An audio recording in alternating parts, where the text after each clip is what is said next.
Good morning. Thank you to Deb for that wonderful introduction and to David for that very important history. It truly is an honor to be here today, and I'm so grateful to be among such a wonderful group and be part of such an important event. I'd like to start off by saying that I think we are living in what is the most progressive time in the Catholic Church, at least in my lifetime. And I stress my lifetime because I'm often called on not acknowledging Vatican II. But since I was not here for Vatican II, I will focus on what I know and what I've experienced as a Catholic feminist. So when I say this is the most progressive time, I'm referring to the time span beginning with the stepping down of Pope Benedict XVI through today. With Benedict making such a bold move, intentionally or not, he has acknowledged that change is possible within the Vatican and within all patriarchal structures. The election of Pope Francis has brought a hope to Catholics that I have not seen before, and a hope to me as a Catholic that I have not experienced before. The moment he walked out onto the Vatican balcony, it was clear that he would be a new kind of pope, one who recognizes the full humanity of every person and who honors the role we all play in the ministry of Jesus. It was the very next day after his election that I received an email from Pope Francis himself. He said he was familiar with my work focusing on women in the Catholic Church, and that he wanted to tap into my ideas and have a real conversation on how we can make positive change in the lives of women. Of course, I immediately started to write down my ideas and develop a plan to address with him. And then my alarm clock went off. True story.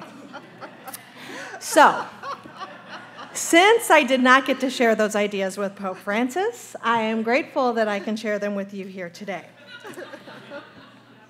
Now, let me say, Francis's commitment to the disenfranchised is clear.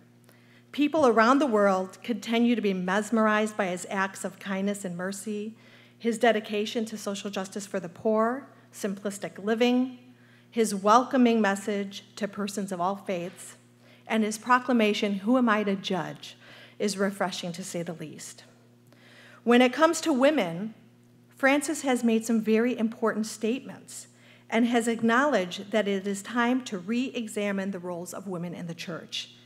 He has stated that we need a new theology of women and that we must examine women's roles and ensure that we feel like full participants in the church rather than just guests. However, for all of his positive comments, the Pope often speaks in generalities and continues to reveal a highly patriarchal view of the value and traditional role of women. The idea that women's roles exist in the home has been repeatedly reinforced by Francis, who continues to use the doctrinal term complementarity and insists that such a role is an anthropological fact. According to Francis, quote, "The consecrated woman is a mother, must be a mother, and not an old maid," end quote. And, quote, "The fact is, woman was taken from a rib," end quote. These statements are problematic and reinforce the idea that women and men have different roles, with men outranking women. They discount women's actions outside the home, and such an idea ignores women who are not called to motherhood or who are barren, so to speak. Are these women's lives less important? Do their acts of living out ministry in their daily lives count less? Of course not. Yet this theology that Francis upholds perpetrates women being pinned to the underside of dualism. Likewise, it is interesting that Pope Francis does not acknowledge the role motherhood plays in leading to poverty for women. Lack of education and healthcare and adhering to the idea of complementarity leave women in a position to suffer in poverty more than any other group. Because of their traditional roles and the patriarchal structure of family dictated by the church, women learn to put themselves last in every situation, including basic care and rights. If the Pope is to address the needs of those living in poverty, he must address reproductive health and wellness. Data well demonstrates that 2/3 of low-wage jobs are held by women. In addition, women are more likely to head single-parent households. Family structure and poverty are deeply intertwined, with nearly 40% of single mothers being impoverished. Women disproportionately cover the cost of contraception, spending approximately 70% more than men each year. Lack of health care and high costs of contraception contribute to a lack of reproductive health services for women. As a result, women living below the poverty line are 5 times more likely to experience an unintended pregnancy, which leads to significant consequences for childbearing outcomes. While Pope Francis has called for women to have greater decision-making powers in the church, he has made clear that the door to priesthood is closed for women. Likewise, he has made statements that are contradictory to such an objective.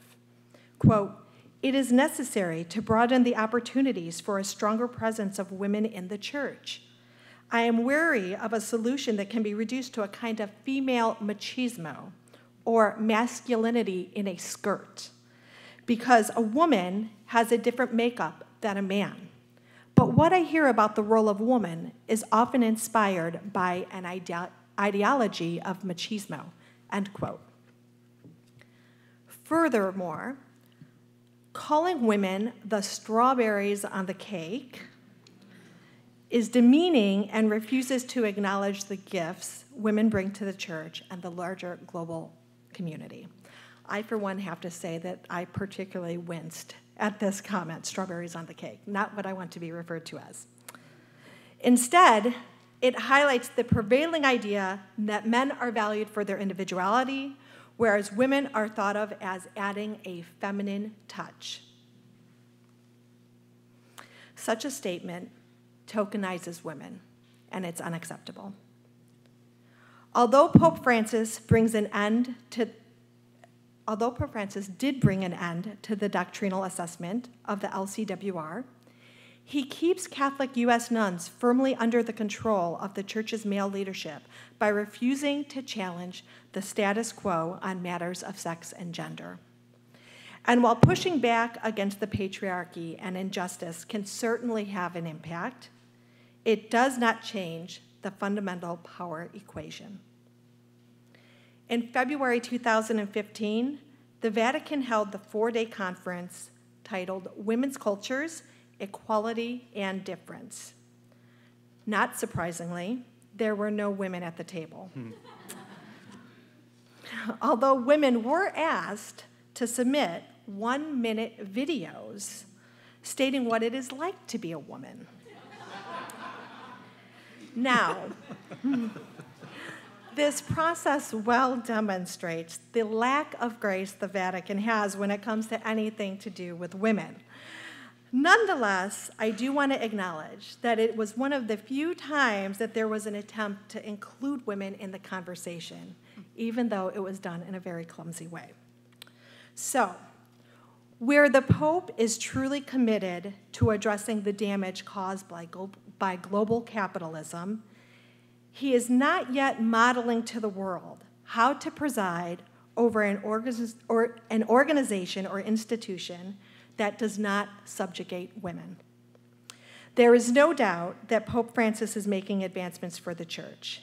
He has humanized the papacy, brought widespread attention to the exploitive economic system, and has welcomed back many to a position of faith. However, Francis is yet to acknowledge the exploitive patriarchal system that exists within the Vatican, causing the ongoing marginalization of women. Nor does he recognize the direct connection between poverty and the oppression of women. Nonetheless, I believe that Pope Francis is building a bridge to the future and is slowly taking steps to create an opportunity for women's rights to be acknowledged by the Vatican. I believe in a feminist ethic of risk, one that demands that we remain optimistic and continue to work towards positive change. As we all know, change does not happen overnight. It takes time. It takes all of our efforts, regardless of the frustration that we feel. And so it is meetings and conversations like these that are so critical to keeping the momentum going, and that will be part of helping to build Francis's bridge. And with any hope, our beloved Francis will hear our call to re-examine his blind spots and take a stronger approach to shifting understandings of gender and women's roles in the church and the greater community. Thank you so much.